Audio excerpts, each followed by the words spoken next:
Assalamualaikum warahmatullahi wabarakatuh. Kami dari HKTI bersama Balitbang Pertahanan Pangan Mandiri sekarang sedang berada di daerah Jatiroke. Ya.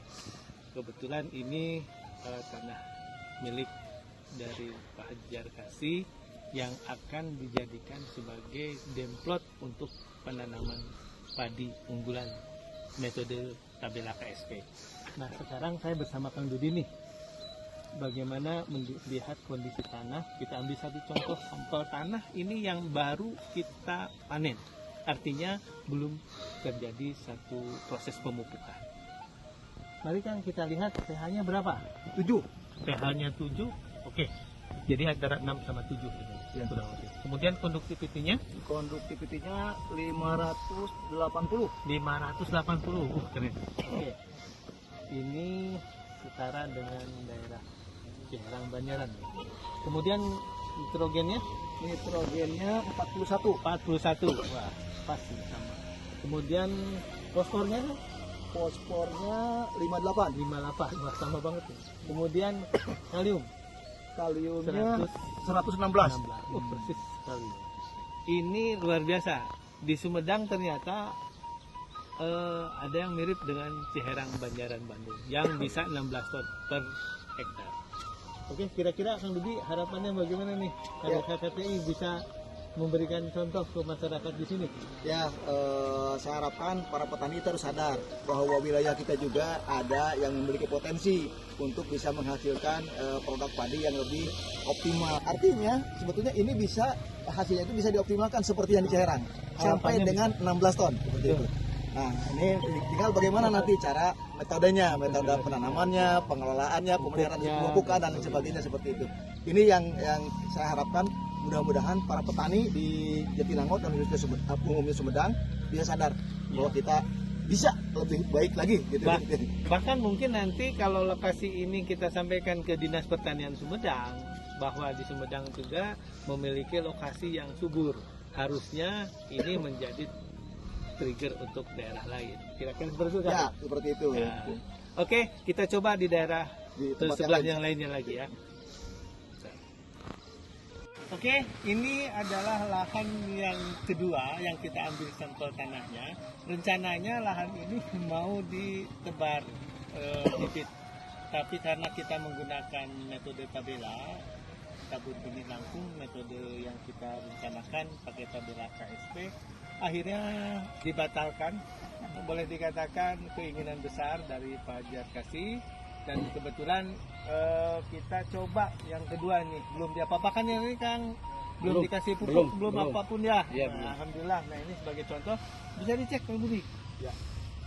pH-nya 7. pH-nya 7 sama dengan tadi. Oke. Ya. Sekarang konduktivitinya. Konduktivitinya 601. 601 berarti lebih tinggi ini nitrogen fosfor kaliumnya. Ya. Sekarang nitrogennya berapa Kang? Nitrogennya 42. 42. Oke, keren. Terus fosfornya?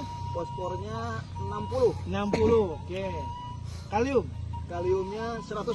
120. Inilah salah satu contoh bahwa ternyata memang di Sumedang pun ini dua tempat memiliki daerah kesuburan yang tinggi. Ini hampir mirip dengan Ciherang Banjaran. Bahkan di sini lebih tinggi.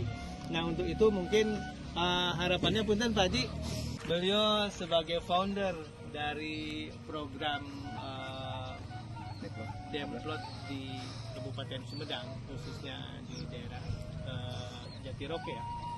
Nah, ini yang akan kita siapkan mulai dari bibitnya yang terbaik, pupuknya yang pas, tata kelolanya yang disesuaikan, yang ketiga pengendalian hama.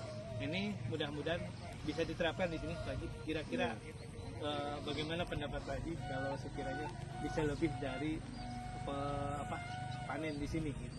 Ya, terima kasih Kang Sulaiman sudah membawa teknologi baru.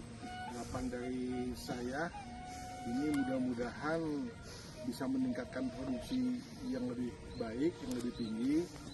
Secara otomatis akan dilihat oleh para petani dan ujung-ujungnya di akhirnya mudah-mudahan petani bisa beralih ke teknologi yang dibawa oleh Kang Sulaiman dengan harapan kesejahteraan petani Kang meningkat ya. Iya, dengan meningkat. sendirinya. Kalau produktivitasnya meningkat, pendapatannya juga Iya. meningkat.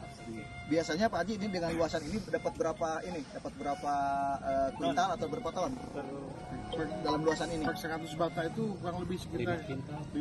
5 kintal 100. 100 bata. Kalau 1 ton dikali 7 3,5 lebih. berarti cuma 3,5 ton. Iya. Nah, ini kalau kita bilang daerahnya subur tapi hanya 3,5 ton. Ya mudah-mudahan dengan ikhtiar kita bisa lebih dari itu, dan harapannya mungkin nanti kita coba masyarakat menggarapnya dilatih dulu mulai dari prosesnya sampai pemupukan. Punten Kang, pupuknya kira-kira apa yang dipakai? Korea. Sini Kang. Nah, ini kita kebetulan tesnya ini nih.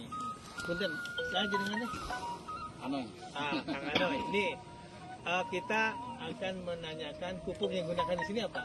Urea. Urea dengan Poska. Ponska. Sekali nanem berapa Pemupukan. kali? Kali ya? 2 kali. 2 kali. Oke, komposisinya dalam satu 100 sumak, sumak, 100 2 sumak kintal. 2 kintal. 2 kintal. Berarti kalau 1 hektar berarti kali 7 ya?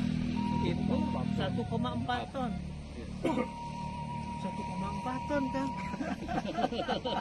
Luar biasa ini. Jadi 1,4 ton itu 1.400 kilo gitu. Ini 1 hektarnya gitu. Ya, karena mungkin pupuk subsidi mah murah ya. Iya. Nah, dianggapnya gitu. Oke, pupuk itu tidak perlu banyak tapi yang penting pas. Nah, sekarang kita bikin pas disesuaikan dengan ini. Insya Allah kita akan tambahkan pupuknya dan cara penanamannya. Cara pemupukannya pun juga kita bertahap, bisa sampai 5 kali pemupukan tapi tidak banyak-banyak. Nah, inilah kira-kira yang mungkin harapan yang membedakan dengan daerah lain. Semoga nanti hasilnya Pak Haji bermanfaat, masyarakat di sini Iya. ikut menikmati ya. Oke, mungkin Kang Rudi Ya. Ya, ada yang paling ini tadi informasi dari Kang Ano itu ternyata kedalaman di sini Kang Haji sangat dalam. Sangat Ya, dalam. sangat dalam. Wah. Artinya Ledok ya. Redok, Pak, Redok. Itu melebihi dari kondisi di Ciherang. Ya. Artinya di sini nanti di sebelah sana bisa dicoba dengan turiang berkah. Turiang berkah. Ya, turiang berkah. TBK. Ya, TBK turiang berkah. Jadi turiang berkah itu Pak Haji 1 kali nanam bisa 4 kali panen. Nanamnya 1 kali nanamnya, tetapi nanti bisa 4 kali panen. Jadi tidak lagi mengolah lahan. Ditanam terus ini nanti ditumpur itu dipotong setelah tanam, kemudian nanti tumbuh lagi, dipupuk lagi. Gitu. Nah, metode pemupukannya ada pada kita nanti bagaimana pupuk itu sampai ke akar gitu kan, di akar seperti itu. Nah, ini sekalian ini akan coba nih kayak gini. Ya, Karena ini mau memenuhi syarat nih. Jarang-jarang ya. Ya, untuk turiang berkah. Nah, gitu mudah-mudahan ini menjadi pengayaan ya buat kita. Ya. Jadi, artinya penemuan ini bisa diterapkan, kemudian masyarakat bisa menikmati, memanfaatkan tentang ilmu ini sehingga mereka bisa lebih lebih optimal, lebih meningkat pendapatan dari pertaniannya. Itu aja dari saya.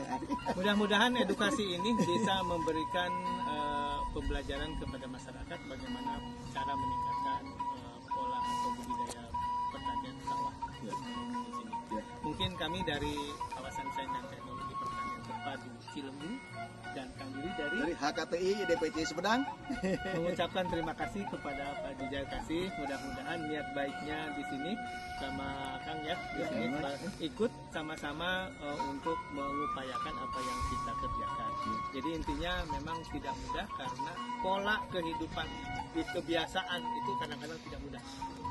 Oke, demikian yang dapat kami sampaikan. Terima kasih atas perhatiannya. Salam hormat dan salam petani cerdas. Assalamualaikum warahmatullahi wabarakatuh. Waalaikumsalam.